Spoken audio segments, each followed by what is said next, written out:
빨강 부채, 파랑 부채.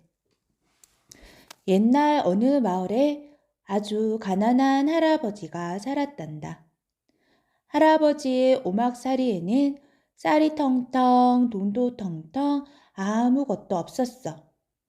왜 그렇게 가난한고 하니? 옷이면 옷, 쌀이면 쌀, 뭐든 조금이라도 생기면 자기보다 더 배고프고 불쌍한 사람들에게 나눠줬거든. 그러니 항상 가난할 수밖에. 한편 길 건너 고래등 같은 기와집에는 욕심쟁이 할아버지가 살고 있었어. 할아버지네 곳간에는 쌀이 가득가득, 돈도 그득그득 없는 게 없었지. 왜 그렇게 부자인고 하니? 자기 손에 들어온 것은 뭐든 자기 것이고, 탐나는 것은 무슨 수를 써서라도 자기 것으로 만들었거든. 그러니 항상 부자일 수밖에. 어느 해 흉년이 들어 마을 사람들 모두 끼니조차 때우기가 힘들었단다. 가난한 할아버지도 여기저기 곡식을 꾸려 다녔지. 개똥이네. 보리쌀 좀 있으면 꺼주게. 내 꼭 갚겠네. 아이고 할아버지, 저희도 먹을 게 없어서 며칠째 굶고 있답니다. 흉년이 들어 온 마을 사람들이 쫄쫄 굶고 있으니 어디 곡식을 쉽게 구할 수 있겠어요? 그런데 마을에서 딱 한 사람만 배부르고 잘 지내고 있었어. 바로 욕심쟁이 할아버지였지. 가난한 할아버지는 결국 욕심쟁이 할아버지를 찾아갔단다. 혹시 보리쌀 있으면 좀 주게. 여름에 우리 보리가 다 있거든. 꼭 갚을 테니. 여기 있네. 꼭 갚게나. 웬일이야? 욕심쟁이 할아버지가 두 말도 않고 냉큼 내주지 뭐야. 낑낑대며 보리쌀을 메고 집으로 돌아온 가난한 할아버지는 얼른 가마니를 열어보았어. 그런데 이게 뭐야? 글쎄, 가마니 속에는 보리쌀보다 돌과 겨가 훨씬 많이 들어있는 거야. 욕심쟁이 할아버지가 순순히 곡식을 꺼준 데는 다 이유가 있었던 거지. 하지만 먹을 것이 없는데 어떡해. 겨우겨우 돌과 겨를 골라내니 봄 동안 먹을 식량만큼은 되었어. 어느덧 시간이 흘러 누릇누릇 보리가 익은 여름이 왔지. 가난한 할아버지는 보리쌀 한 가마니를 짊어지고 욕심쟁이 할아버지를 찾아갔어. 자, 여기 있네. 지난 봄에 꺼간 보리쌀이네. 왜 달랑 한 가마니인가? 내가 한 가마니를 빌려갔으니 꼭 맞게 가져온 거 아닌가? 오호, 이 사람이 빌려갔으면 이자까지 줘야지. 예끼, 돌과 겨까지 섞인 보리쌀을 주고서는 이자까지 달라고? 그럼 난 뭘 먹고 살란 말인가? 그거야 자네 사정이고 이자를 못 주겠으면 날마다 나무를 한 짐씩 해오던가. 그러고는 등을 쌩 돌려 앉지 뭐야. 할 수 없이 가난한 할아버지는 나무로 이자를 대신 갚기로 했지. 그날도 가난한 할아버지는 욕심쟁이 할아버지 집에 나무를 해다 주고 슬렁슬렁 집으로 돌아왔지. 그런데 허름한 옷차림의 노인이 하룻밤을 재워달라고 하는 거야. 산을 넘다가 그만 날이 저물어 그러니 하룻밤만 재워주시오. 처마 밑이라도 괜찮소. 아이고 손님에게 어찌 누체하지만 어서 방으로 들어오시오. 아니나 다를까 그 노인은 욕심쟁이 할아버지를 찾아갔다가 태자를 맞고 돌아오는 길이었어. 하지만 가난한 할아버지는 싹싹 쓱쓱 말끔하게 방을 치우고 노인을 맞았지. 게다가 김이 모락모락 나는 따뜻한 밥과 새콤달콤 맛있는 반찬까지 준비해서 대접했단다.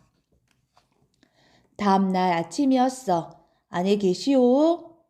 아침상을 드리려고 가난한 할아버지는 안에는 아무런 인기척이 없자 문을 슬며시 열어보았지.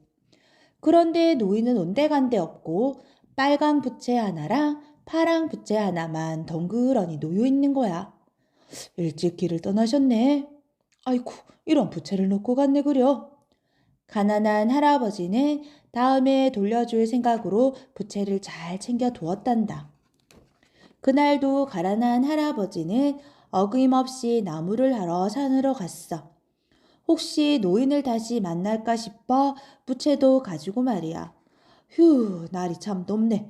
햇빛이 쨍쨍 내리쬐고 여름이라 가만히 있어도 이마에 땀이 송글송글 맺히네 그려.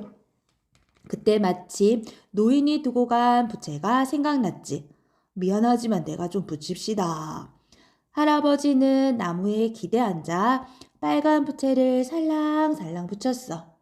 아이쿠 시원하다. 아이쿠 좋다. 살랑살랑 이는 시원한 부채바람에 할아버지는 기분이 절로 좋아졌단다. 그런데 한참 부채질을 하다가 이상한 느낌이 들어 코를 만져봤지. 세상에 이런 일이. 코가 아주 길어져 있는 거야. 아니, 내 코가 어떻게 된 거지? 하들짝 놀란 할아버지는 코를 꾹꾹 눌러도 보고 세게 꼬집어도 봤지. 하지만 길어진 코는 다시 줄어들지 않았어. 할아버지는 길어진 코 때문에 산에서 내려갈 수가 없었단다. 고민하던 할아버지는 혹시나 하는 생각에 파랑 부채를 붙여봤지. 살랑살랑 살랑살랑. 그랬더니 길어졌던 코가 점점 줄어드는 게 아니겠어? 신이 난 할아버지는 더욱 세게 붙였지. 살랑살랑 살랑살랑. 이런 너무 많이 붙였나 봐. 코가 아예 없어져 버렸지 뭐야. 옳거니 빨강 부채로 붙이면 코가 길어지고 파랑 부채로 붙이면 코가 짧아지고 아주 신기한 요술 부채로구나. 요술 부채를 얻은 가난한 할아버지는 덩실덩실 어깨춤을 추며 산을 내려왔단다. 곧장 욕심쟁이 할아버지 집에 나무를 주러 들렀어. 그런데 부채를 본 욕심쟁이 할아버지가 꼬치꼬치 캐묻기 시작했어. 이보게 그게 뭔가? 아무것도 아니네. 여기 나무 있으니 나는 이만 감세. 에이, 그러지 말고 이야기 좀 해주지 그러나. 욕심쟁이 할아버지가 하도 지근지근 졸라대는 바람에 가난한 할아버지는 마지못해 이야기를 했지. 오호, 그게 정말인가? 참 신기하네 그려. 가난한 할아버지는 장난기가 발동했는지 빨강 부채와 파랑 부채를 번갈아 가면서 붙여보는 거야. 그런데 정말 눈앞에서 코가 짧아졌다 길어졌다 하지 않겠어? 이걸 본 욕심쟁이 할아버지가 가만히 있을 수가 없지. 이보게 이 부채 날 주구려. 갑은 톡톡히 쳐줄 테니.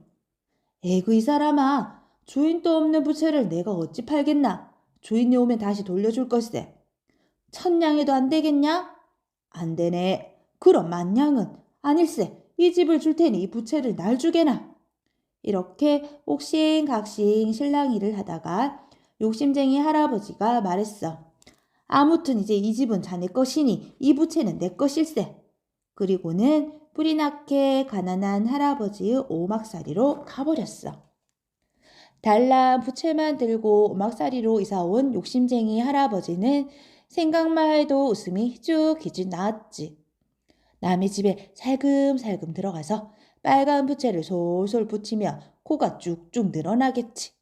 그러면 사람들은 내 코가 어찌 된 거냐고 울보불며 난리가 나겠지.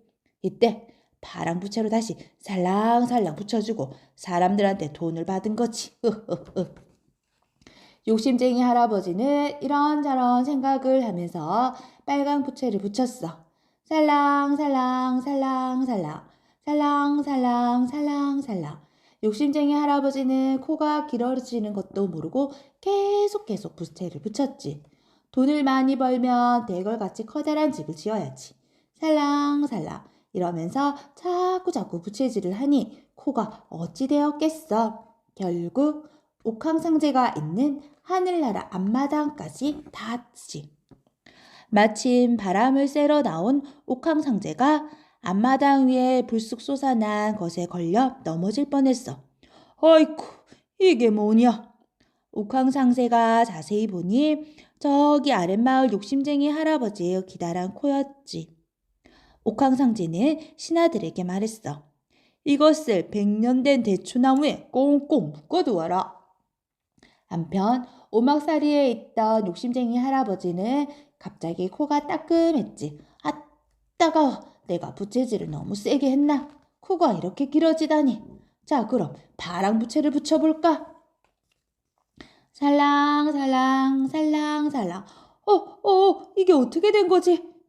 파랑 부채를 붙이자 코는 줄어들지 않고 욕심쟁이 할아버지의 몸이 동실동실 떠오르는 거야. 코가 하늘나라에 꽁꽁 묶여 있으니 그럴 수밖에. 사람 살려. 아이쿠 나 죽네. 아이쿠야. 할아버지는 계속 하늘나라로 올라갔지. 아래를 한참 바라보던 옥황상제가 말했어. 이만하면 됐다. 그만 풀어주어라. 신하들은 대추나무로 달려가서 친친 묶여있던 욕심쟁이 할아버지의 골을 풀어주었지. 사람 살려! 그래서 욕심쟁이 할아버지는 어떻게 되었냐고? 다음부터는 심통도 욕심도 안 부리고 마을 사람들과 사이좋게 지냈대. 코에 밧줄 자국을 그대로 가지고 말이야.